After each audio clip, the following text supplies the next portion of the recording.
فقد قال الله تعالى في كلامه المجيد والفرقانه الحميد: أعوذ بالله من الشيطان الرجيم. بسم الله الرحمن الرحيم. إن الله وملائكته يصلون على النبي يا أيها الذين آمنوا صلوا عليه وسلموا تسليما. اللهم صل على مولانا محمد وعلى سيدنا مولانا. اللهم صل على سيدنا مولانا محمد وعلى سيدنا مولانا. मोहब्बते पढ़ें दुरूद हइया नबीजीर देवाना। मोहब्बते पढ़ें दुरूद हइया नबीजीर देवाना। भाग्ये तकले जाइते पारो, भाग्ये तकले যাইতে পারো ওই যে সোনার মদিনায়। আল্লাহুম্মা সাল্লি আলা মাওলানা মুহাম্মদ ওয়া আলা সাইয়্যিদিনা মাওলানা। بلغ العلا بكماله كشف الدجى بجماله حسنت جميع خصاله صلوا عليه আজ শতমুখা হযরত শাহজালাল রাহমাতুল্লাহ আলাইহি সুন্নি হাফিজিয়া মাদ্রাসা নবম বার্ষিক সুন্নি মহাসম্মেলনের সম্মানিত সভাপতি, আমাদের অত্যন্ত মহব্বতের আমাদের শাখা দরবার পাঁচুকা দরবারের পীর সাহেব হযরত মাওলানা সুফি আহমদ সাহেব আজকে কিছুক্ষণ আগে অত্যন্ত চমৎকার সুন্দর সুন্দর কথা বলে গেছেন কোরআন সুন্নাহ আলোকে। শামসুল উলামা আল্লামা সাহেব কেলা ফতুরি রহমাতুল্লাহ আলাইহির সুযোগ্য নাতি হযরত আল্লামা আহমদ হাসান চৌধুরী ফুলতুলি সাহেব সহ বিভিন্ন দিক থেকে আগত ওলামায়ে কেরামগণ, বিভিন্ন গ্রাম থেকে ছুটে আসা দিনদার ইমানদার আশিক রাসূল তরিকতপন্থী বৃন্দ, পর্দার আড়ালে মা ও বোনেরা, আমার আবেগপূর্ণ সালাম গ্রহণ করুন। আসসালামু আলাইকুম ওয়া রাহমাতুল্লাহি ওয়া বারাকাতুহু। লক্ষ কোটি শুকরিয়া মহান রাব্বুল আলামিনের দরবারে, যিনি আমাদেরকে অসংখ্য ব্যস্ততময় সময় রেখে এই পবিত্র সুন্নি মহাসম্মেলনে আসার এবং বসার তৌফিক দিয়েছেন। তাই আমরা একনিষ্ঠ ভাবে হৃদয়ের আবেগ অনুভূতি উজাড় করে বলিষ্ঠ কণ্ঠে শুকরিয়া তান সবাই জুড়ে সুরে বলে আলহামদুলিল্লাহ। আমি আপনাদেরকে বেশি সময় কষ্ট দেব না, কারণ ওয়াজ যতটুকু হওয়া দরকার উলামায়ে কেরামগণ করেই ফেলছেন। তবে আমাদের দায়িত্ব হচ্ছে উলামায়ে কেরামগণ যে যে কথাগুলো বলছেন এগুলো আমাদের আমল করা, ঠিক কি না? আমাদের আমল করতে হবে। দেখুন, মাহফিলে যেতে যেতে এখন আর মাহফিলে যাওয়ার প্রতি উৎসাহ উদ্দীপনা কোনো কাজ করে না। এর কারণ হচ্ছে এই যে আমরা কথা বলে যাই, চিল্লাচিল্লি করি, কই এতগুলা মাহফিল হওয়ার পরেও আমাদের সমাজের কোনো পরিবর্তন নাই, ঠিক না? পরিবর্তন দরকার। এই মাহফিলগুলা কেন করা হয়? যাতে উলামায়ে কেরামগণ আছেন, কোরআন সুন্নাহর সুন্দর সুন্দর কথা বলে, দ্বীনের কথা বলে, এইগুলা শুনে যাতে মানুষ দ্বীনদার হয়, ঠিক না? এই মাহফিলের লক্ষ্য উদ্দেশ্য হচ্ছে এটা। কিন্তু আমি দেখতে পাচ্ছি যত মাহফিল বাড়তেছে ততই মানুষ সীমা লঙ্ঘনের চরম সীমায় পৌঁছতেছে, ঠিক কিনা? চুরি ডাকাতি বাড়তেছে, বেনামাজির সংখ্যা বাড়তেছে, সুদখোরের সংখ্যা বাড়তেছে, ঘুষখোরের সংখ্যা বাড়তেছে, জেনা ব্যভিচার বাড়তেছে, ক্রাইম বাড়তেছে, চুরি ডাকাতি বাড়তেছে। এই যে অন্যায় কাজগুলা বাড়ার মূল পেছনে কারণটা কি? মূল পেছনের কারণ হচ্ছে এই মাহফিল থেকে উলামায়ে কেরামগণ যে কথাগুলা বলেন, এই কথাগুলো আমরা বাড়িতে যাই না, ফ্যান্ডেল এই কথাগুলা রেখে দেই। যদি কথাগুলা বাড়ি পর্যন্ত পৌঁছাইতে পারতাম তাহলে আমাদের পরিবারটা হয়ে যেত দিনদার পরিবার, ঠিক না? এই জন্য আমি আল্লাহর রাস্তে বলবো, অত্যন্ত কঠিন সময়, বড় কঠিন সময়ের মধ্যে আমরা বাস করতেছি। যেই সময়টার মধ্যে ঈমান নিয়ে কবরে যাওয়াটা একটা চ্যালেঞ্জের বিষয় হয়ে গেছে, ঠিক না? খুব কঠিন হয়ে গেছে। আমি আজকে দীর্ঘায়িত কথা বলবো না। আমার পূর্বে আল্লামা ফজলুল সাহেবুল্লাহ সুযোগ নাতি কথা বলে গেছেন, চমৎকার। যদিও কোনো ওনার কণ্ঠের আলোকে কথা বলেন নাই, কিন্তু কথাগুলো অত্যন্ত দামি কথা বলে গেছেন। এই জন্য আমি নিজেও শারীরিক কিছু অসুস্থতায় ভুগতেছি, ঠান্ডা লেগে গেছে। আর এই ঠান্ডা লাগাটা এটা আমাদের একটা স্বাভাবিক প্রক্রিয়া, কারণ ফান্দাউল দরবারের খেদমত সারা বছর ব্যাপী। অনেক উলামায়ে কেরামগণ নির্দিষ্ট কয়েক মাসের প্রোগ্রাম হয়, আর ফান্দাউল দরবার প্রোগ্রামটা সারা বছর ব্যাপী। এর কারণ হচ্ছে এই বছরও যে মাহফিলগুলো আমাদের ডায়েরিভুক্ত হয়েছিল, আলহামদুলিল্লাহ 1250 উপরে মাহফিল ডায়েরিভুক্ত হয়েছে, আলহামদুলিল্লাহ। এই 1250 মাহফিল আমরা 4 ভাই মিলে করি, সারা বছরে দৌড়ের উপরে থাকা লাগে। এই জন্য এই রুকসুক আমাদের একটা স্বাভাবিক প্রক্রিয়া। তারপরও আসতে বাধ্য হয়েছি। মাগরিবের পরে ইচ্ছে ছিল যে মাগরিবের নামাজটা পরে রওনা হয়ে যাব, দেখি শরীরের অবস্থা তেমনটা ভালো না।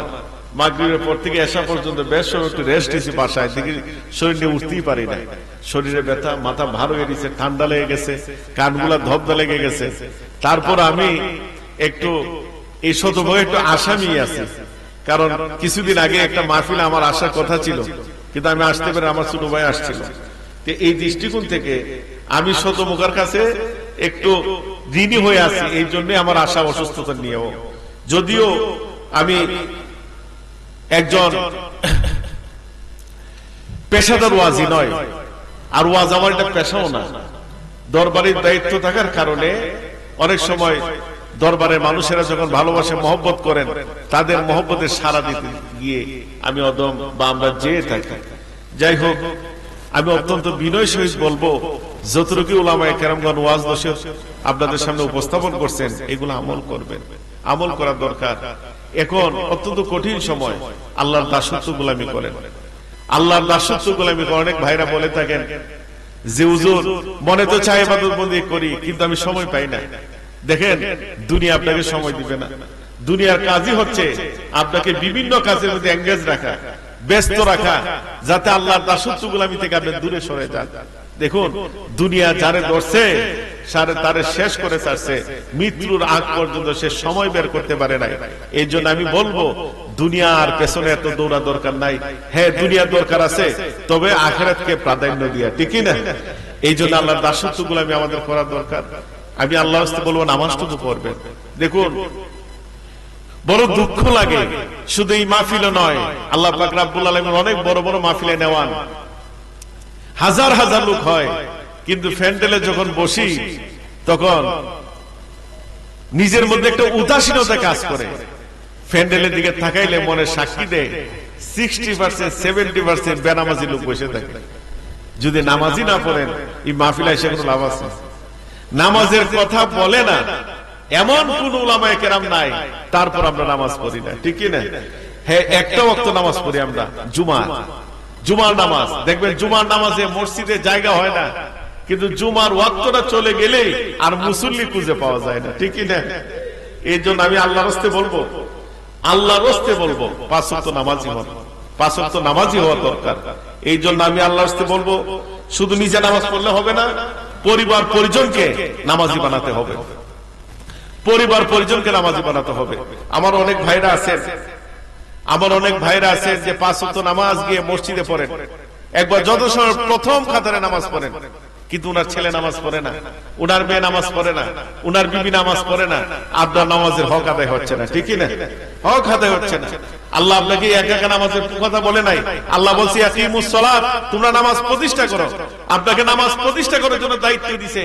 এই যে আপনার ছেলে নামাজ পড়ে না, মেয়ে নামাজ পড়ে না, বিবি নামাজ পড়ে না, বেনামাজি অবস্থায় তারা যত গুনাহ কামাই করে, অভিভাবক হিসেবে এইগুলো আপনার আমলনামার মধ্যে উঠে, ঠিকই না? নামাজ সকল ইবাদতের মূল, নামাজবিহীন কোন ইবাদত বন্দেগী আল্লাহর দরবারে কবুল হয় না, এই বিষয়টা খেয়াল রাখতে হবে। তারপরে আমি আল্লাহর কাছে বলবো, অনেক ভাইরা আছেন যে ফজরের নামাজের আধা ঘন্টা আগে মসজিদে চলে যান। আরে ভাই, আপনি আধা ঘন্টা আগে যাওয়ার দরকার নাই, এই আধাটা ঘন্টা আপনি ঘরের মধ্যে সময় কাটান। দেখা যায় অনেক মুসল্লিরা ফজর আধা ঘন্টা আগে গিয়া মসজিদ ইমাম সাহেবের দরজার মধ্যে নক করে, ইমাম সাহেব কি ব্যাপার? ফজর তো হয় না, আরো আধা ঘন্টা ভাই। কি অবস্থা? আমার ঘুমে ধরে না, চলে আসছি। ভাই সাহেব, আপনি আধা ঘন্টা আগে মসজিদে আসার দরকার নাই, এই আধাটা ঘন্টা ঘরে কাজে লাগান। আপনি আজান হওয়ার সাথে সাথে আপনার ছেলের দরজার মধ্যে নক করেন যে বাবা এখন ঘুমতে উঠো, ঘুমানোর সময় নয়, আল্লাহর গর্তে ডাক চলে এসেছে, উযু করো। বাবা ছেলে মিলে মসজিদে যায়। আপনার মেয়েকে ডাক দেন যে মা এখন ঘুমাবার সময় নাই, উঠো, তুমি উযু করো, নামাজে বিছানায় দাঁড়িয়ে যাও। আপনার বিবিকে বলেন কোনো কাজ কাম নাই, ঘুম থেকে উঠো, আগে উযু করো, তারপর নামাজ পড়ো, তারপরে হবে কাজ। এই আধা ঘন্টা সময় যদি আপনি ঘরের মধ্যে দিতে পারেন, দিতে দিতে দিতে একদিন আপনার পরিবারটা হয়ে যাবে নামাজি পরিবার, ঠিকই না? এই জন্য আমি আল্লাহর কাছে বলবো, নামাজটুকু পড়বেন। তারপরে আমি আল্লাহর কাছে বলে যাই, যে যে সিলসিলা অধীনে আছেন, যে যে পীরের সোহবতে আছেন, তরিকতের সাধনা করেন। তরিকতের সাধনা ছাড়া আপনার কাছ থেকে অন্যায় কাজ যাবে না। তরিকতের সাধনা ছাড়া ফাহেসা কাজ যাবে না। তরিকতের সাধনা ছাড়া আল্লাহর দাসত্ব গোলামির ক্ষেত্রে মনটা ঝুঁকবে না, ঠিকই না? এই জন্য আমি আল্লাহর তরিকতের সাধনা করবেন। তরিকতের সাধনা দরকার। আজকে দেখুন, নামাজ পড়ে অন্তর পরিষ্কার হয় না, রোজা রেখে অন্তর পরিষ্কার হয় না, যাকাত দিয়ে অন্তর পরিষ্কার হয় না। অন্তর পরিশুদ্ধ হইতে গেলে ইলমে তাসাউফের চর্চা লাগে, ঠিকই না? এই জন্য আমি আল্লাহর তরিকতের সাধনা করবেন। আপনি কাদরিয়া বলেন, চিশতিয়া বলেন, নকশবন্দিয়া বলেন, মুজাদ্দিদিয়া বলেন, সমস্ত তরিকতের তালিম তলকিন আছে। সমস্ত তরিকায় মুরাকাবা মুশাহাদা আছে, দুরূদ শরীফ খতম শরীফ আছে, প্রত্যেকটা সবক আছে। প্রত্যেকটা সবক মস্ক করতে হবে। এই সবকের হাল আপনার মধ্যে আনতে হবে, তার মধ্যে আপনার মধ্যে পরিবর্তন শুরু হবে, ঠিকই না? এই জন্য আমি আল্লাহর কাছে বলবো, আজকে অনেকে যদি বলা হয় মিয়া কোন তরিকায় মুরিদ, হুজুর আমি কাদরিয়া তরিকায়। ওই বেটা কাদরিয়া তরিকার তরিকতে ওজিফা কি? ওজিফা জানে না। আমি কোন তরিকার মধ্যে চিশতিয়া তরিকায়, চিশতিয়া তরিকা ওজিফা কি? সে ওজিফা জানে না। কিন্তু আজকে ওজিফা জানে না, বয়স হয়ে গেছে, মুরিদ হয়েছে 10 বছর 20 বছর, কিন্তু এখনো ওজিফা জানে না। এই কারণে তার দিকে তাকাইলে দেখা যায় এই 10 বছর মুরিদ হওয়ার পরও তার মধ্যে পরিবর্তন নাই, ঠিক কিনা? পরিবর্তন আজকে দেখা যায় 10 বছর হয়েছে মুরিদ দিছে, নামাজের সাথে সম্পর্ক নাই। 8 বছর হয়েছে মুরিদ দিছে, সুদ খায়। 9 বছর হয়েছে মুরিদ দিছে, ঘুষ খায়। 13 বছর হয়েছে মুরিদ দিছে, এখনো মিথ্যা কথা বলে, আছে না?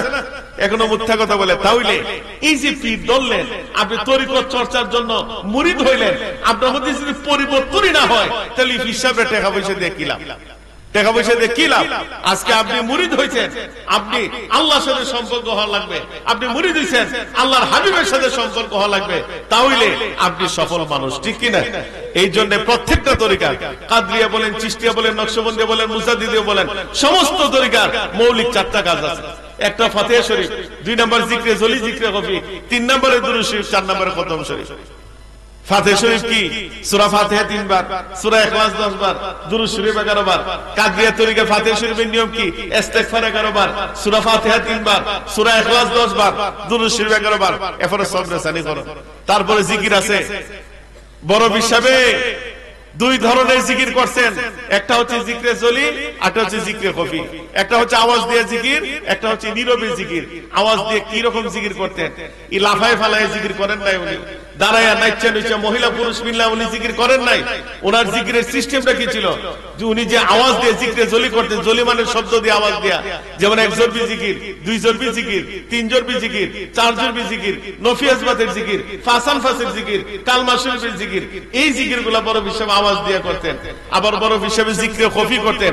খফি শব্দ তো নিস্তব্ধ, অন্তর দিয়ে আল্লাহ স্মরণ, যেটাকে আমরা মুরাকাবা বলি। মুরাকাবা বলি, এই মুরাকাবা কেন বুজুর্গানের দিন করে আমাদেরকে মুরাকাবা করান? আমাদের বডির মধ্যে কতগুলা স্টেশন আছে, এই স্টেশন গুলাকে পরিশুদ্ধ করার জন্য। এই স্টেশন গুলার নাম কি?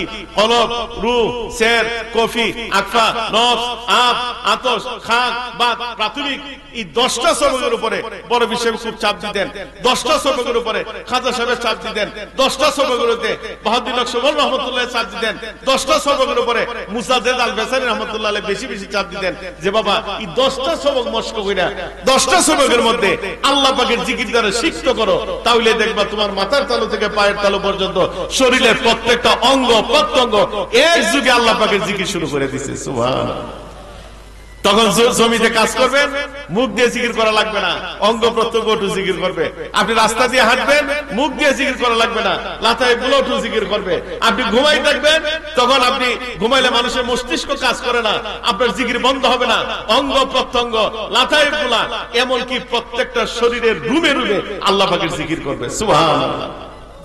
এইভাবে মানুষদেরকে বুজুর্গানের দিনগণ পরিবর্তন বানাইতেন। মিয়া 10 বছর ধরে মুরিদ হইছেন, গালের মধ্যে দাড়ি নাই, আপনাকে মুরিদ বলতে তো আমার লজ্জা লাগে, লজ্জা লাগে আপনাকে। এই জন্য আমি চাই আপনারা প্রকৃত বুজুর্গানের দিনগণের অনুসরণ করেন। প্রকৃত বড় হিসাবের যে তরিকতের যে সিলেবাস আছে, এই সিলেবাস গুলা মস্ক করেন। প্রকৃত খাজা সাহেবের যে তরিকতের যে সিলেবাস আছে, এই সিলেবাস গুলা আপনি আয়ত্ত করেন। নকশবন্দিয়া মুজাদ্দিদিয়ার যে সিলেবাস গুলা আছে, এইগুলা আপনি একটু মেহনত করেন, আপনার মধ্যে পরিবর্তন চলে আসবে। আজকে নামাজের কথা বললে আপনার রাগ উঠে, অনেকে মসজিদের সামনে জায়গা ডাকতে হবে না, আজানটা হয়ে গেছে, আইসকে মসজিদ তোমার নামাজ গিয়ে তুমি পড়ো, যদি একটু সাফা করে আইও নামাজটা পড়ে, বাবা তুই যে নামাজ পড়ো সেটা দেখাস কি?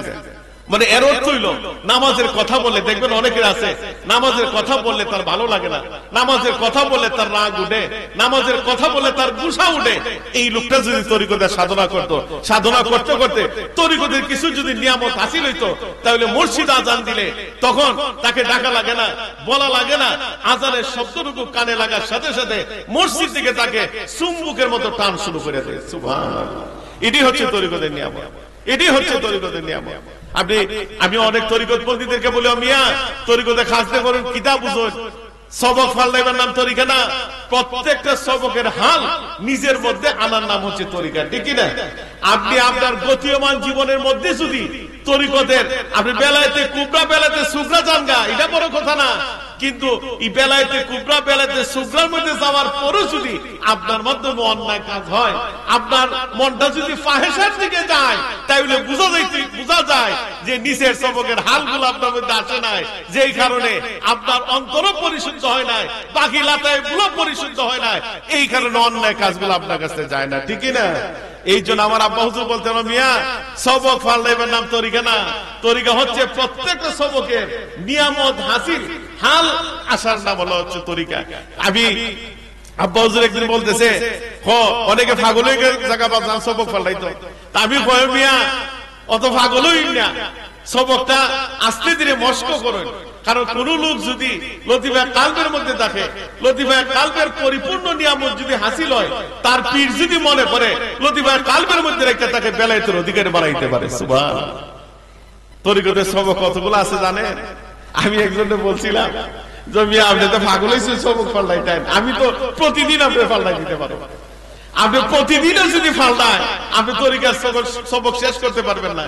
তখন তার হিসাব দিয়েছিলাম যে আমি একটা ক্যালকুলেটর লয়ে বইছিলাম, যে আমাদের যে তরিকতের যে সবক গুলা আছে, এই সবক গুলা যদি দৈনিক একটা লোকরে আমি একটা করে সবক ফাল্লাই দেই, তার কত বছর লাগে? আমি ক্যালকুলেটর হিসাব মিলাই দেখলাম, প্রতিদিন যদি আমি একটা করে কোন তরিকত পন্থীর সবক ফাল্লাই দেই, তার 31 বছর সময় লাগে খালি তরিকতের সবক শেষ হইতে। আপনাদের কেমনে সম্ভব? এই জন্য আমি আল্লাহর রাস্তায় বলি, তরিকতে পূর্ণাঙ্গ নিয়ামত হাসিল করেন। আপনার কোনখানে সবক এটা দেখার বিষয় না, সবকের পরিপূর্ণ হাল আইছে কিনা। হাল আইছে কিনা। আজকে একটা সবক দেখেন না, এই যে আমরা লতিফা কালবের মধ্যে সাধনা করি, লতিফা কালবের মাকাম কি? লতিফা কালবের মাকাম হচ্ছে তওবা। তওবার ফায়েজ যখন কোন লোকের হাসিল হয়, এটা পরিপূর্ণ যদি লতিফা কালবের নিয়ামত তার হাসিল হয়, এই লোকটার গুনার সাথে সম্পর্ক হয় না। সুবহানাল্লাহ, তাকে গুনাহ করতে দেয় না। আপনি 2 নম্বর সবক লতিফায়ে রূহ। লতিফায়ে রূহের মাকাম হচ্ছে এনাবত। এনাবতের কাজটা কি? যখন লতিফায়ে রূহের মধ্যে কোন তরিকতপন্থী সাধনা করে, করতে করতে করতে করতে তার এনাবতের ফায়েজ হাসিল হয়। এনাবতের কাজটা হচ্ছে এই বান্দারা আল্লাহর দিকে রুজু করে দেওয়া। সুবহানাল্লাহ, রুজু করে দেওয়া। লতিফায়ে সের, লতিফায়ে সেরের মাকাম হচ্ছে জুহদ। লতিফায়ে সেরে যখন কোন তরিকতপন্থী সাধনা করে, করতে করতে তার জুহদের ফায়েজ হাসিল হয়। জুহদের কাজটা কি? এই জুহদের ফায়েজের হাকিকতটা কি?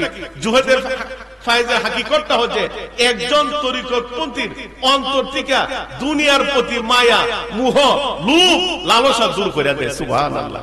অন কইছেন দুনিয়ার মায়া যদি তাইদের কাছ থেকে জায়গা, তাহলে এই লোকটার মধ্যে অন্যায় কাজ হয়, অন্যায় কাজ হয় না। এই জন্য আমি দেখো আজকে এই যে আমি মধ্যে মধ্যে কই, যারা ডিপ্রেশনে কাজ করে, মানসিক যন্ত্রণে ভুগে, আমি তারা তরিকতে কাজ করে, তখন দেখবেন আপনার মধ্যে ডিপ্রেশন কাজ করতে পারে। কিনা ওজোর অসহ্য হয় না। আমার ফাঁসির দোকানে দেখতে বিহি হয়, আমি রাত্রে ঘুমে ধরে না, এর দোকানে অতলাটে টাকার সেইলে আমার দোকানে ব্যবসা হয় না। আমার ফাঁসির জমির মধ্যে 20 মণ ধান হয়, আমার কেদের মধ্যে ফন্ড মনে, মানে জৈল্লা ফুইরা মরে যেতেছে। আপনার এই কষ্ট মনের মধ্যে দায়িত্ব না। তরিকতের সাধনা করুন, তরিকতের সাধনা। আমরা তরিকতে একটা সবক আছে লতিফায়ে আব। লতিফায়ে আগে আবের মাকাম হচ্ছে কেনায়াত। একজন মানুষ যখন লতিফায়ে আবের মধ্যে সাধনা করে, করতে করতে করতে করতে তার কেনায়াতের ফায়েজ হাসিল হয়। কেনায়াতের কাজটা কি? অল্পতে তার মধ্যে তুষ্টি করে দেয়। সুবহানাল্লাহ, অল্পতে তার মধ্যে খুশি আই হয়। ওই তার ফাঁসের দোকানে বেশি বিক্রি হইলে এর মধ্যে তাইস নাই, যন্ত্রণা নাই। অনেকে কইলে কয় আল্লাহ আমার যতখান বাজেট রাখছে ওতখান আইব, সাইটে সুইটে কোনো লাভ নাই। সুবহানাল্লাহ, যে প্রত্যেকটা সবকের হাল, হাকিকত, নিয়ামত এবং ফজিলত গুলা অর্জন করতে হবে। আমি আল্লাহ বলে যাই, পীর দরবেশ সূক্ষ্মতা সহিত যদি কোন পীর কোরআন বিরোধী কোন কাজ করে, সুন্নাহ বিরোধী কোন কাজ করে, তাদের কাছে যাওয়া যাবে না। যদি যান ঈমানও যাবে, আমলও যাবে। ঠিক কি না? এই বিষয়টা ক্লিয়ার। অনেকে বলে থাকে শরীয়তের মোল্লারা মারিফত বুঝে না। ও মিয়া, বড় বিশ্বাস কি শরীয়তের মোল্লা আছেন? বড় বিশ্বাস যে কত বড় আলেম ছিলেন, উনার কিতাবগুলা পড়ো, উনার সিরুল আসরার কিতাব পড়ো, বুনিয়াতুল তালিমিন কিতাব পড়ো, বাহজাতুল আসরার পড়ো, উনার তাফসিরে জিলানী পড়ো, পড়ে দেখো। আমার লাইব্রেরিতে কিতাবগুলো আছে, আপনি পড়ে দেখেন বড় বিশ্বাস কত উচ্চাঙ্গের আলেম ছিলেন।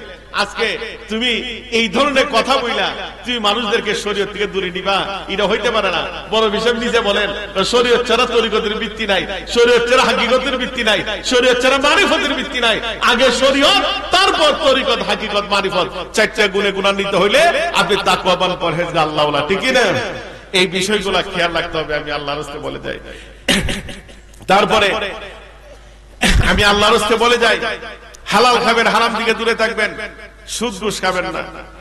হালাল হালাল খাওয়ার চেষ্টা করবেন। হালাল খান, কম খান, দুনিয়াতে শান্তি, আখিরাতে মুক্তি। আর সুদ ঘুষ খালি হারাম না। অনেকে ভাই বোনের হক দেয় না, এগুলা করবেন না। আপনার বাবার সম্পদের মধ্যে আপনার বোনের হকটা, এটা চেয়ারম্যানে দেয় নাই, আপনার বাবা দিয়ে যায় নাই, বড় ভাই দেয় নাই, স্বয়ং আল্লাহ দিয়ে দিছে। ঠিক কিনা? এই জন্য বোনের হক আপনি নষ্ট করবেন না, নাহলে হাসরের ময়দানে এই বইনে আপনার অভিযোগ করবে। এই বইনের অভিযোগের কারণে আপনি আপনার বোনের সমস্ত নেকিগুলা দেলেন লাগবে। এই দুনিয়ার পিছে দৌড়াইন না। এটা টাকা পয়সা, দন দৌলত যা কিছু অর্জন করবেন, এইগুলা সব দুনিয়াতে রেখে খাইলে হাতে খবরে যাওয়া লাগবে। ঠিক না? না খবরের মধ্যে কেটে দলিল যায়, টেকার বান্ডিল যায়, ব্যাংকের চেক যায়, কিছুই যায় না, কিছুই যায় না। এই কবরে আপনি পড়ে রইছেন, আপনার সম্পদ গুলা ফোলাফানে টুকরা টুকরা করে ভাগ করে খাইতেছে। কিন্তু আপনার কবরের শাস্তি হয়, কবরের শাস্তির ভাগ আপনার ছেলে নেয় না, কবরের শাস্তির ভাগ আপনার মেয়ে নেয় না, কবরের শাস্তির ভাগ আপনার বিবি নেয় না। আপনার কবরের শাস্তি আপনি বুকন লাগে। ঠিক না? এই জন্য নিজেকে জাহান্নামের আগুন থেকে বাঁচান। আল্লাহর রাস্তায় বলি, ওজনে কম দিবেন না, খাদ্যে ভেজাল মিশাইন না। অনেক লোক আছে 1.5 কেজি দুধ রে আধা কেজি পানি মিশাই 2 কেজি বানায় বেচুর আছে না। এটা করিন না, করিন না। আপনি ক্রেতা জানি দেখতেছেন আর দুধ পানি মিশাইতেছেন, আপনার মালিক কিন্তু চাইয়ে দিছে। ঠিক না? আপনার মালিক চাইয়ে দিছে, ওজনে কম দিন না। অনেক ব্যবসায়ীরা আছে তার দোকান থেকে 1 কেজি ডাইল আনলে বাড়িতে না আসলো 950 গ্রাম আছে না, এই 50 গ্রাম আর 25 গ্রাম চুরি কইরা বড় লোক হন যায় না, কিন্তু এই 50 গ্রাম আর 25 গ্রাম চুরি আসরের মধ্যে আপনি জান্নাতের আটকাইলেন, জান্নাতের আটকাইলেন। এই কাজগুলো করবেন না। আল্লাহর দাসত্ব গোলামি কম বেশি হইলে 100 আল্লাহ মাফ করে, কিন্তু বান্দার হক যদি আপনি নষ্ট করেন, সে মাফ না করে কিন্তু আল্লাহ আপনাকে মাফ করবে না, ঠিক না? অনেকে ভুলবশত কি করে জানেন, এই বন্ধে দাঁড়ে এই কিরা খেতে দাঁড়ে গিয়ে 2টা কিরা টান দেয়া খাওয়া শুরু করে দেয়। অমিয়া এটাও কিন্তু চুরি, এটা কিন্তু এই লোকটার হক তুমি নষ্ট করতেছো। এই কিরা হিসাব কিন্তু আসলে মধ্যে তেমন লাগলো। আজকে আরেকবার দৈন্যাকে থেকে 1 মুঠা দৈন্যা খাবলা দিয়ে ফহটা লইছে আর কইছে গরম ভাত দিয়া আর সালাদ বানায় খাইবা, এটাও চুরি। এগুলা করা যাবে না।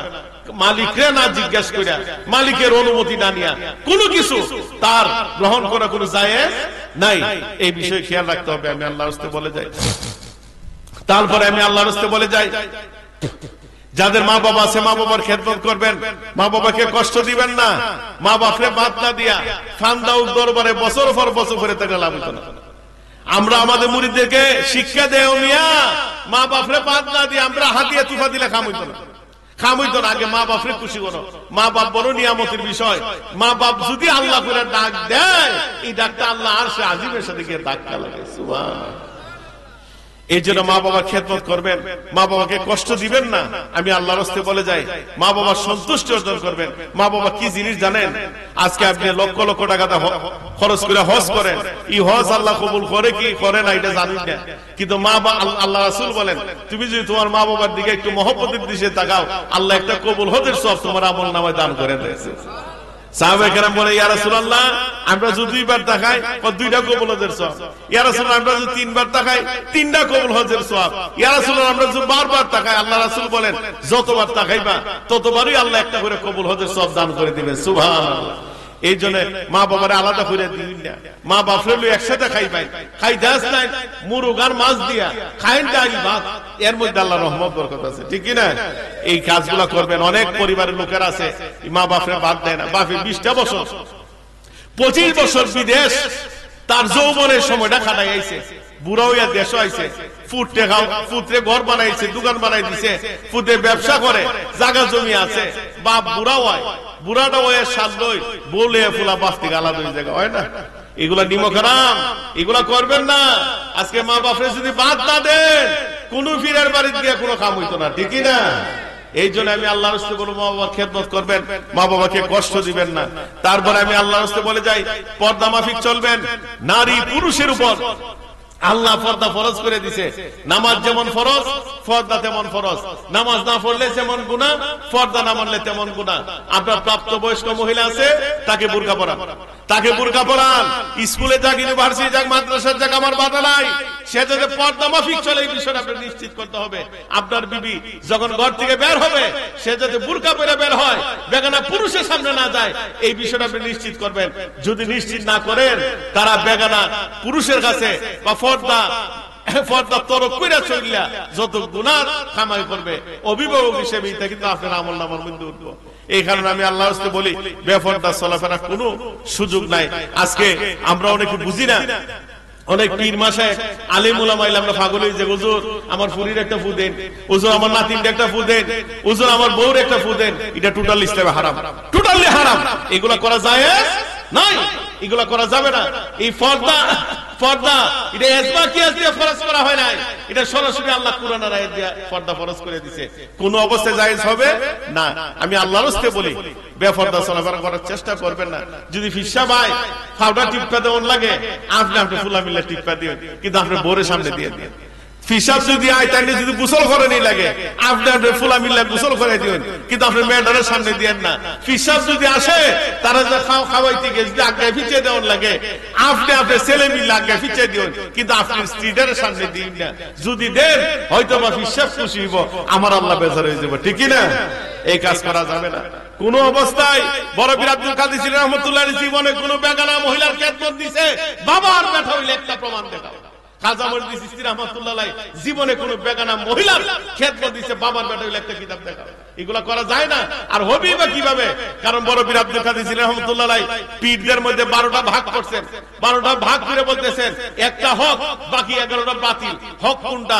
বড় পীর সাহেব বলেন সুন্নি। সুন্নি কারা? যারা কোরআন সুন্নাহ মাফিক জীবন পরিচালনা করে, শরীয়ত ভিত্তিক তরিকত চর্চা করে, তারাই সুন্নি, তারাই হক। সুবহানাল্লাহ। বাকি 11 প্রকার বাতিল। 11 প্রকারের মধ্যে হচ্ছে আল খুলুলিয়া। আল খুলুলিয়ার ব্যাখ্যাটা এমন হচ্ছে যে বড় বিশ্বের আল খুলুলিয়া এমন পীর, যে পীর বেগানা মহিলার সামনে যায়, যে পীর বেগানা মহিলার কদম বসিল হয়, যে পীর বেগানা মহিলার টাচ করে ফু দেয়, যে পীর বেগানা মহিলার সাথে বৈশা কুশ গল্প করে, তারা আল খুলুলিয়ার অন্তর্ভুক্ত। তাদের সাথে তরিকতের সম্পর্ক নাই, তারা ভণ্ড, তারা বাতিল। এই কথা আমার কথা না, আমার বাপের কথা না, আমার দাদার কথা, এটা বড় বিশ্বের কথা। বড় বিশ্বের কথা হয়ে আছে সিরুল আসরার কিতাবটা খুলে দেখুন, ওখানে বড় বিশ্বের কিতাব কান আছে। যদি না থাকে আমার লাইব্রেরি দেবে, আমি পড়ে দেখাবো। এটা আরবিও আছে, বাংলাও আছে, দুটোটা আমি দেখাইতে পারবো। দেখেন বড় বিশ্বের কিতাব হয়ে গেছে। ওখান দেখুন আজকে বড় বিশ্বের কিতাব হয় আর টাইম কিতাব হয়, টাইম কিতাব করে। এগুলো করা যাবে না কোন অবস্থায়। বেফরদা চলাফেরা করার কোন সুযোগ নাই। এই বিষয়টা খেয়াল রাখবেন। আমি আল্লাহর রাস্তে বলে যাই, আল্লাহর রাস্তে বলে যাই, আপনারা নদী মাতৃক এলাকা, এইখানের মধ্যে খাল আছে, নদী আছে, কুলা খালে, কুলা নদীতে আপনার প্রাপ্ত বয়স্ক মহিলাদেরকে গোসল করায়েন না। আজকে খোলা নদীতে আপনার মেয়েটা গোসল করে, নদীর পার দিয়ে পর পুরুষে আপনার মেয়ের অঙ্গ প্রত্যঙ্গ গুলা দেখে। আজকে খোলা নদীতে আপনার স্ত্রী গোসল করে, নৌকার মাঝি নৌকা দিয়ে নদীতে চলতে গিয়া আপনার স্ত্রীর অঙ্গ প্রত্যঙ্গ গুলা দেখে। এর চেয়ে নোংরা বের হইতে পারে না, নোংরা বের হইতে পারে না। মেয়েদের পেটটা বড় দামি, এই পেটটা অত্যন্ত দামি। পেটটা যদি বহু পুরুষে দেখে, তার মাধ্যমে আল্লাহ সন্তান আসবে না, আল্লাহ সন্তান আসবে না। এইখানে আমি আল্লাহর রাস্তে বলে যাই, বাড়িতে শুরু করে এগুলো গোসলখানা করবেন। পাক্কা করে যদি না পারেন টিন দিয়ে বানায়, গাড়ি দিয়ে বানায়, গাড়ি না পারলে পুরান কাপড় ফেসাইয়া 90 ফুটে একটা টিউবওয়েল বসায়া একটা গোসলখানা বানায়। এই খোলামেলা জায়গার মধ্যে আর গোসল করার সুযোগ দিয়েন না। এই খোলামেলা জায়গার মধ্যে গোসল করার সুযোগ দিয়ে কি হইতেছে? 3টা শ্রেণীর গুণাগার বানাইতেছে। এক, আপনি যে আপনার পরিবারের প্রাপ্তবয়স্ক মহিলাদেরকে খোলামেলা জায়গায় গোসল করাইতেছেন, অভিভাবক হিসেবে আপনি গুনাহগার হইতেছেন। 2, আপনার প্রাপ্তবয়স্ক মহিলা যারা গোসল করাতেছে তার যে অঙ্গ প্রত্যঙ্গ গুলা বেগানা পুরুষ দেখতেছে, এই কারণে মহিলা গুনাহগার হইতেছে। 3, নদীর পার দিয়ে যাইতে যাইতেছে শয়তানের যে বারবার আপনার প্রাপ্তবয়স্ক মহিলাদের শরীরের দিকে তাকাইতেছে, বারবার যখন তাকাইতেছে, একবার যায় আবার চায়, একবার যায় আবার চায়, প্রতি সাওয়াই সাওয়াই তার চোখের জানা হইতেছে। ও মিয়া, খালি শারীরিক জানাই জানা না, হাতের জানা আছে, পায়ের জানা আছে, চোখের জানা আছে, কানের জানা আছে, জানার ব্যাপক আলোচনা।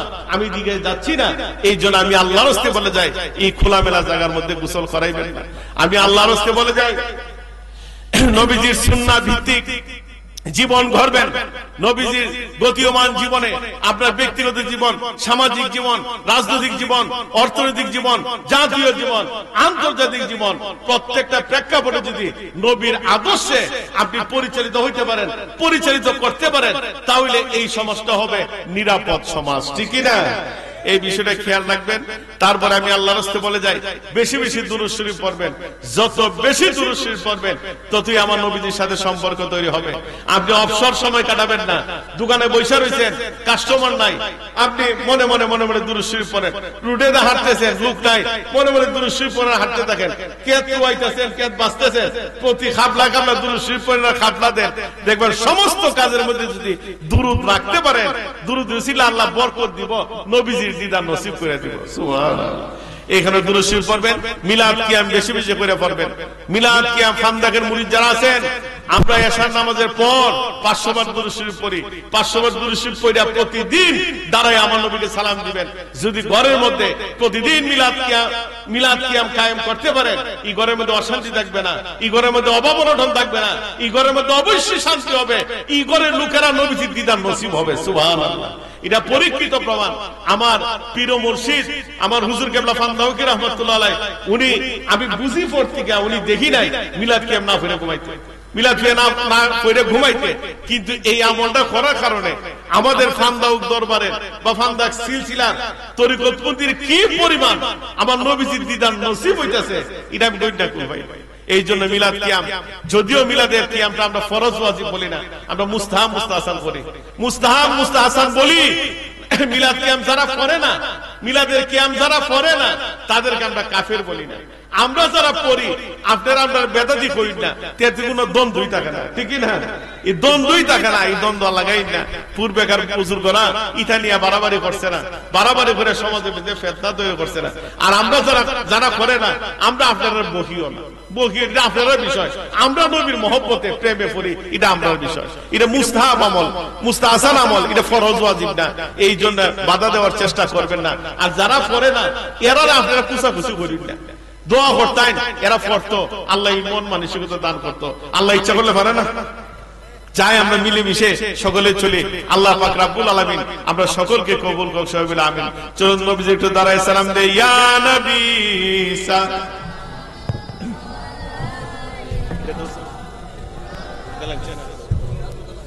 नहीं योड़ा दिन नहीं टान दिन नहीं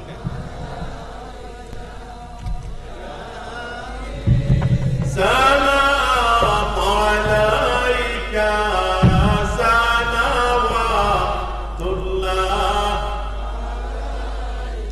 मखज़ाने असरार सीना इल्म हिकमत का खज़ीना आतर है अब का पोसीना ऐ फूले बागे मदीना या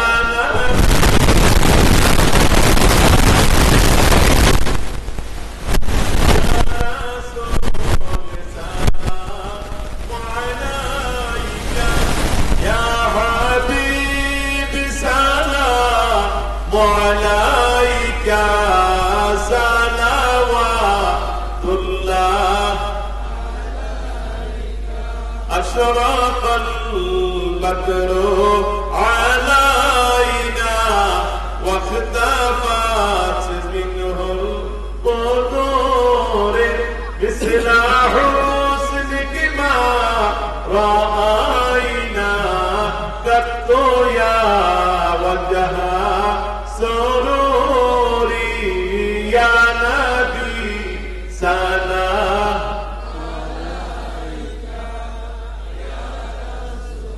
سلام عليك يا حبيبي سلام عليك صلوات الله পর পুরুষ আরে তার আপনার মেয়ের সামনে যাওয়া হারাম।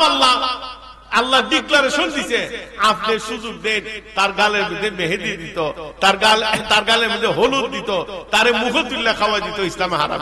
এগুলো হারাম। প্রয়োজন হ্যাঁ বিয়েতে আনন্দ উল্লাস কিছু হয়, যেমন সাহাবায়ে কেরাম করছেন, গায়ে হলুদ করেন না। দুইটা প্রক্রিয়ায়, ছেলেদের জন্য একটা প্যান্ডেল বানান, মেয়েদের জন্য একটা প্যান্ডেল বানান। মেয়েরা মেয়েদেরকে নিয়ে আনন্দ করুক, ছেলেরা ছেলেরা নিয়ে আনন্দ করুন। মেয়েরা ছেলেদের প্যান্ডেলে যেতে পারতো না, ছেলেরা মেয়েদের প্যান্ডেলে যেতে পারতো না, তাহলে কোন রকম একটা জায়েজের পর্যায়ে বানানো যায়, ঠিক না? এইভাবে করবেন। শরীয়ত গঠিত কাজ, বিয়ে শাদীর এই অনুষ্ঠানগুলো আমি আনবেন না। এই কারণে আমরা সমাজের মধ্যে আল্লাহওয়ালা সুন্দর কমে জিতেছে, আল্লাহওয়ালা আশা বন্ধ হয়ে জিতেছে। কারণ এই প্রক্রিয়াটা আমরা ঝামেলা লাগাই নিছি। আল্লাহর হস্তে বলি, বিয়াটারা সহজ করে দেন, যৌতুক মুক্ত সমাজের মধ্যে বিয়ে ব্যবস্থা চালু করেন। যৌতুক ইসলামে হারাম, যৌতুক হারাম। আজকে আপনি যৌতুক দিয়ে বিয়া করাইতেছেন, আর এই ফুলার মাধ্যমে আল্লাহওয়ালা সন্তান চাইতেছেন, এটা বোকামি ছাড়া আর কোনো কিছু হইতে পারে না, ঠিক না? আজকে দেখা যায় ফুলার বা ফুলের শরীরের মধ্যে মানে কি কারেন্ট হয়, এটা সে নিজেও বুঝে না। এই বিয়ার আগে একটা ফর্দ ধরাই দেয়, কয় আমার ফুলারে একটা মোটরসাইকেল দেওয়ান লাগবো, একটা ফ্রিজ দেওয়ান লাগবো, হাত মাল দেওয়ান লাগবো। হাই হাই, বিশাল এক সংস্থা, বিশাল এক সংস্থা। তুমি অন্য সম্পদের কত লোক কেড়ে তোমার অত লোক। এগুলা মুসলিম সংস্কৃতির মধ্যে নাই, এগুলা আছে হিন্দু সংস্কৃতির মধ্যে। পণ চিনেন, যারা বিয়ের সময় মেয়েরে একসাথে দিয়া দেয়, পরবর্তীতে ভাইয়ের সংসারের মধ্যে মেয়ের হক থাকে না। কিন্তু তুমি এত কেন লাফালাফি করতেছো? কারণ তোমার শ্বশুরের সম্পদের মধ্যে তোমার বউয়ের ভাগ কিন্তু আল্লাহ দিয়ে দিছে, ঠিক না? আল্লাহ দিয়ে তো তোমার ভাগ আসোই, কে রে তোমার সৌসা দেব? এগুলা করবেন না। আমি আল্লাহর হস্তে বলে যাই, এই যৌতুক মুক্ত এই সমাজটাকে গড়েন। আজকে এই যৌতুকের কারণে আজকে দেখা যায় অনেক মেয়ের প্রাণ দিতেছে। দেখা যায় বাপে কুসা, শ্বশুরে কুসা দেয়, জামাই কুসা দেয়, ননদে কুসা দেয়, শাশুড়ি কুসাকুচির যন্ত্রণায় ফাঁস লাগিয়ে মারা যায় না অনেক মেয়েরা। এগুলা করবেন না। যৌতুক বিয়েগুলা সহজ করে দিবেন। আজকে মেয়ের বাড়ির মধ্যে তাই বিয়ে করার আগে কয় 500 লোক যাইতে, আরে আল্লাহ নবী কইছে বিয়েটা সহজ করে দাও, তাই না 500 200 এইগুলা মেয়ের বাবার উপরে জুলুম করা, এগুলা জায়েজ না। মেয়ের বাবা যতজন দেখবেন আপনি কইতে পারেন যে আপনি যতজন মেহমানদারি করবেন অতজনই আমরা লয়ে যাবেন, এই চিন্তা রাখতো। প্রয়োজনে আপনি মেহমান খাওয়াইলে আপনি অলিমা করে খাওয়াই না, 500 5,000 লোক খাওয়াই, 5,000 লোক খাওয়াই, কিন্তু এই মেয়ের বাড়ির মধ্যে পূজাটা আপনি ছাপাই দিবেন কেন? আজকে আমি আল্লাহর হস্তে বলি, এই যৌতুক মুক্ত ভাবে আজকে আপনার সন্তানদের বিয়ে করান, তাহলে আল্লাহওয়ালা সন্তান দুনিয়াতে আসবে, আল্লাহওয়ালা সন্তান দুনিয়াতে আসবে। এগুলো করবেন না। আমি আল্লাহর হস্তে বলে যাই, মুসলিম সংস্কৃতি আজকে ফুলাফানগুলোর সামনে দিন সম্পর্কে কথা কইবেন, ফুলাফানরে সালাম দিবেন, সালামের অভ্যাস করাইবেন, ফুলাফানরে মুরব্বিরে রাস্তা ফেলে সালাম দিত, ঈদের তালিম দিবেন, ছেলেগুলা যাতে তার বড় যারা আছে বয়স্ক তাদেরকে যাতে কদম বুঝি করে এই ট্রেনিং গুলা দিবেন। পরিবার থেকে যদি দিন শিক্ষা না হয় তাহলে অবস্থা খারাপ। আজকে শিক্ষা ব্যবস্থার মধ্যে এই শিক্ষা ব্যবস্থাটা এত খারাপ হওয়ার মূল কারণটা কি? প্রশাসন নাই। প্রশাসনিক জিনিসটা শেষ করে দিচ্ছে। তাদল হইতে পারতো না, কবেদা বাড়ি দিতে পারতো না, শাসন করতে পারতো না। ইটা কইরা এই সমাজটা শিক্ষা ব্যবস্থা শেষ করে দিচ্ছে। দেশ টিচারের সামনে দা ফুলা সুরটাই না যায়।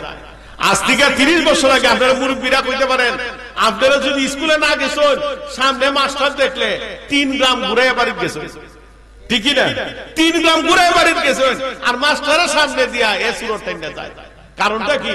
এর উপরে শাসন করছে না। এই শাসনগুলো বন্ধ করে দেওয়া হয়েছে। এই জন্য পারিবারিক শিক্ষাটা আপনি দেন, নাহলে অবস্থা খারাপ। এবং আমি আল্লাহর হস্তে বলবো, সমস্ত মসজিদগুলোর মধ্যে মক্তবগুলো খুলেন, মক্তবের ইমাম, মক্তবের যে আলেম আছে তার বেতন বাড়ায় দেন। অধিকাংশ সমাজের মধ্যে এই মক্তবগুলো বন্ধ হয়ে দিতেছে, কারণ এই মক্তবগুলো বন্ধ হওয়ার কারণে অনেক ফুলাফানগুলা কোরআন শিক্ষা থেকে দূরে সরে গেছে, ঠিক না? একজন ইঞ্জিনিয়ার, এর বাপ আমাদের দোয়া আছে, হুজুর আমার ফুলে নামাজ পড়ার একটু দোয়াও করুন, তো ফুলার বেটা নামাজ পড়ো না কেন? আমি কোরআন শরীফ পারি না কেন নামাজ পড়তাম? তাই বলে ফুলারে কিতা করছো? ইংলিশ মিডিয়ামে পড়াইছিলাম, আমি এখানে ফুলা হন নামাজ পড়ে না। আজকে এই মক্তব শিক্ষাটা বন্ধ হওয়ার পেছনে এটা বড় ধরনের ষড়যন্ত্র বাংলাদেশের মধ্যে চলতেছে। এই মক্তব গুলা বন্ধ করার জন্য একটা কৌশল অ্যাপ্লাই করছে কিছু লোক। কিন্ডারগার্টেন স্কুল গুলা আর ক্লাস শুরু করার সময় পায় না, এরা সময় দেয়। আমরা মক্তবের ফুলাফান গুলা মক্তব যে সময় যায় এই সময় এরা ক্লাসের সময়সূচি দেয়। আমি আল্লাহর হস্তে বলবো, এই কিন্ডারগার্টেন ওয়ালা যারা আছে আপনাদের স্বতন্ত্র প্রতিষ্ঠান, আপনারা প্রয়োজন 9টা-10টা থেকে ক্লাস শুরু করেন, আমার ফুলাফান গুলারে মক্তবে যাওয়ার একটু সুযোগ দেন। আজকে আমরা কোরআন শিখছি মক্তব দিকা, আজকে আমরা নামাজ শিখছি মক্তব দিকা, আজকে পবিত্রতা শিখছি মক্তব দিকা, ইসলামের হুকুম আহকাম যেগুলা এসেনশিয়াল এগুলা আমরা শিখছি মক্তব দিকা, কালিমাগুলা শিখছি মক্তব দিকা। আজকে এই মক্তব গুলা বন্ধ হয়ে যেতেছে। এই জন্য যদি মক্তব শিক্ষাটা চালু না রাখেন তাহলে একটা ফুলাফানা ভালো হইতো না। আজকে দেখেন ধর্মীয় শিক্ষা সমাজে না থাকার কারণে আজকে শহরগুলোর মধ্যে তাকায় দেখেন, অধিকাংশ সিটি কর্পোরেশন, অধিকাংশ পৌরসভার মধ্যে আজকে বৃদ্ধাশ্রম গড়ে উঠতেছে। বৃদ্ধাশ্রম কি জানেন? যে সন্তানগুলা মা বাপরে দেখাশোনা করে না, এটা বিভিন্ন সংস্থা এই মা বাপরে ফালে। আমি একজন বাবার ইন্টারভিউ ছিলাম বৃদ্ধাশ্রমের, কইতেছে আমার 2 ফুলা সচিব, 1 ফুলা ডাক্তার, 1 ফুলা লয়ার, আমার 4টা ফুলা। আমি কষ্ট করে এরা লেখাপড়া করাইছি, হুজুর যা রুজি করছি সব দেলাইছি, এরা পথে ডাকছে। আজকে আমি বুড়া হইছি, নিজের চলা চলতে পারি না, এই কারণে এরা স্ট্যাটাসের মধ্যে মিলে আমার যায় না, আমার এই বৃদ্ধাশ্রম দিয়ে গেছে।